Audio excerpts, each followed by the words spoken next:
dass wir sinnlose Lügendebatten über Migration in Corona, whatsoever geführt haben, dass die Leute sagen, das kann doch alles nicht wahr sein. Wir erleben, dass der Westen in einer ganz anderen Art und Weise herausgefordert ist. Ich komme aus der linken Familie. Ich habe 68 im Kinderwagen mitdemonstriert als Einjähriger im Säugling. Ich glaube, die Rolle des Journalisten muss immer kritisch zur Regierung sein. Du hast gesagt, guck mal, ich hätte nicht für möglich gehalten, dass das, was du in den USA kulturell von den politischen Debatten her erlebt hast, 1:1 mehr oder weniger so rüberschreibt. Das konnten sich ganz viele Leute nicht vorstellen.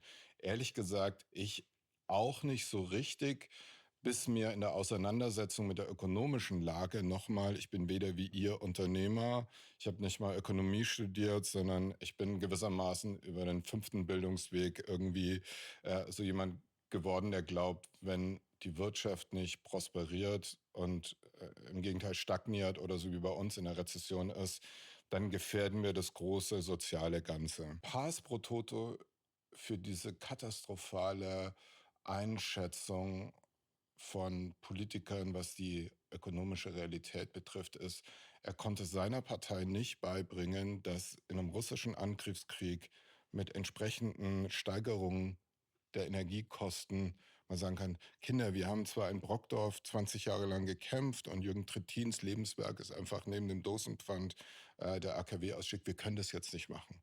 Es kann nicht wahr sein, dass wir die sichersten Atomkraftwerke in Europa abschalten, einfach weil wir eine grüne Jugend, Parteibeschlüsse und so weiter haben. Hätte es damals noch aufgehalten werden können? Ja. Okay.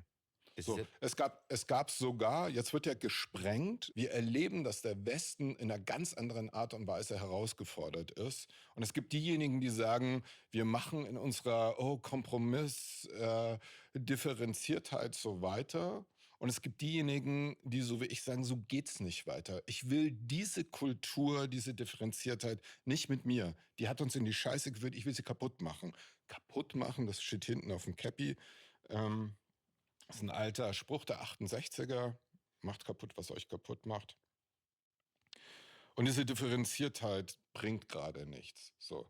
Das ist keine Ultima Ratio als Rhetorik, sondern ich würde sie jetzt eben so einsetzen wollen, dass das Buch so erfolgreich ist, hat, glaube ich, damit zu tun, dass ganz viele Leute danach dürsten, dass einer diese Emotionalität, auch diese Enttäuschung und auch die Frustration mit dem, dass wir im 3. Jahr in der Rezession sind, dass wir sinnlose Lügendebatten über Migration in Corona, whatsoever geführt haben, dass die Leute sagen, das kann doch alles nicht wahr sein. Ich komme aus der linken Familie. Ich habe 68 im Kinderwagen mitdemonstriert als Einjähriger im Säugling. Und mir ist diese Kultur sehr vertraut und ich habe sie auch anders kennengelernt. Wirklich rebellisch, neugierig, innovativ, auch in der politischen Kommunikation. Und ich zitiere in meinem Buch eigentlich andauernd diese Linke, in der ich aufgewachsen bin. Und ich glaube, die große Entdeckung ist, wenn man dann sagt, sag mal, bin ich jetzt verrückt geworden oder die? Wenn du dir dann anguckst, einer meiner Lieblingsphilosophen, Franzose Deleuze, der hat den Staat genauso gehasst wie Millet. So.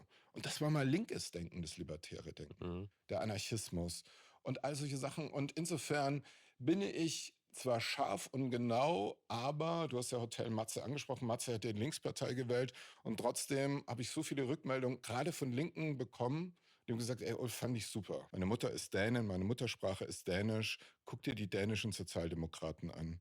Die haben im Grunde genommen die AfD, die dort hatten, in Teilen noch schlimmer als die AfD hier bei uns, komplett von 21, irgendwas Prozent runtergefahren auf 2, irgendwas stehen die. Wie haben sie es gemacht? Die haben gesagt, hört mal zu, das trifft die sozial Schwächsten in Bildung, Jobs, innere Sicherheit. Ihr beide könnt euch Security leisten, ein Working Class Die Politiker fahren nur mit der Limousine von A nach B, ja, kriegen so, gar nichts mit. genau. Und die haben einfach gesagt, wir machen eine linke Migrationspolitik, die ist aber restriktiv.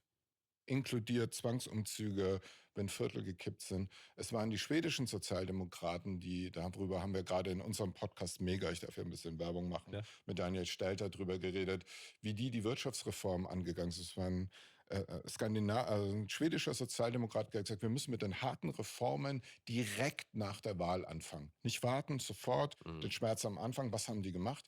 Die haben krasse Ausgabenkürzungen im Etat, im Sozialetat, überall möglich, haben dann, um das politisch möglich zu machen, ganz kluge, minimale Verschiebungen bei der Einkommenssteuer gemacht für die Besserverdiener, damit man sagt, das ist jetzt unser Deal und waren da innerhalb von 2 Jahren, könnt ihr euch nachhören bei uns oder nachlesen, mit ChatGPT, unfassbar erfolgreich. Das heißt, um deine Frage zu beantworten, das ist nicht eine Frage der politischen Farbe. Ich hätte gerne ein bisschen mehr amerikanische Verhältnisse. Und zwar, wir sind, was Leistungsfeindlichkeit Ja, betrifft, was Anti-Individualismus betrifft, was Neid betrifft. Das finde ich eigentlich das Schlimmste. stimme ich dir Das zu, ist aber Das klar. ist so unerträglich und natürlich zahlst du einen hohen Preis für soziale Unterschiede. Ich finde, wir zahlen hier einen noch viel höheren Preis dafür, dass diese Gleichheitsreligion so problematisiert Das wird. können Und es gibt kein besseres Karrierenetzwerk als diese rot-rot-grünen Solidaritäts, wir haken uns unter. Wie die sich helfen gegenseitig, ist beeindruckend. Wenn du aus einer SPD-Job rausfällst, dann gab es eine Zeit lang, da hast du dann Gewerkschaftswohnungsbauunternehmen gehabt, die haben sich immer versorgt. Diese Art von kultureller Hegemonie ist entstanden, die ist hochproblematisch, die war vor 20 Jahren noch nicht so, die ist jetzt so und die Medien spielen eine fatale Rolle. Ich meine, ich fand es sehr lustig, ich glaube, Julian Reichelt war es, der gesagt hat, wenn man die Texte liest, die die Zeit geschrieben hat zum Ende von Robert Habeck, das wirkt so wie 9/11 für die. Ich glaube, dass viele Medien, das kennt ihr vielleicht auch als Begriff, gesagt haben, wir müssen aufhören, kritischen Journalismus zu machen, wir müssen konstruktiven mhm. Journalismus machen. Was heißt das? Wir werden Aktivisten.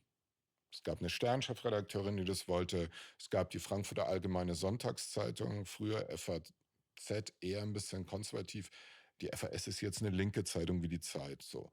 Und das ist alles, kann man alles so machen, wird dann toxisch, wenn du einen öffentlich-rechtlichen Rundfunk hast, der ein totales Bias hat, wird dann toxisch, wenn du, wie die Uni Dortmund Umfragen macht, was wählen Journalisten und Mhm. Rot-Rot-Grün sind sieb achtundsiebzig ich würde sagen Prozent. 70 Ja, ja, oder das ist so. So, total krass, ja. und wird dann noch toxischer, wenn du Leute, zum Beispiel so liebenswerte Charaktere wie mich, dann komplett platt machen willst. Ich glaube, die Rolle des Journalisten muss immer kritisch zur Regierung sein und selbst in schwierigen Phasen. Zur Kritik gehört die Selbstkritik und ich möchte gerne selbstkritisch darüber nachdenken können. Ich habe Mhm. das falsch gemacht in Teilen.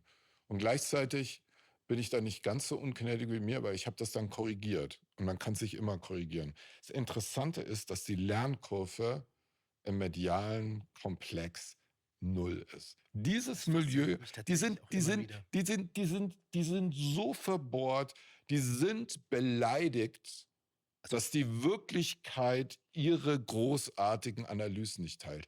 Die sind so bescheuert. Also der Journalismus und nicht der und nicht alle, aber ich würde mal sagen, so 75, 80%. Ich halte das gar nicht. Mir ist es so kotzpeinlich, wenn ich es lese, höre. Ich meine, Deutschlandfunk, ARD, ZDF-Nachrichten, das ist in Teilen auch die Fehler Propaganda. auch die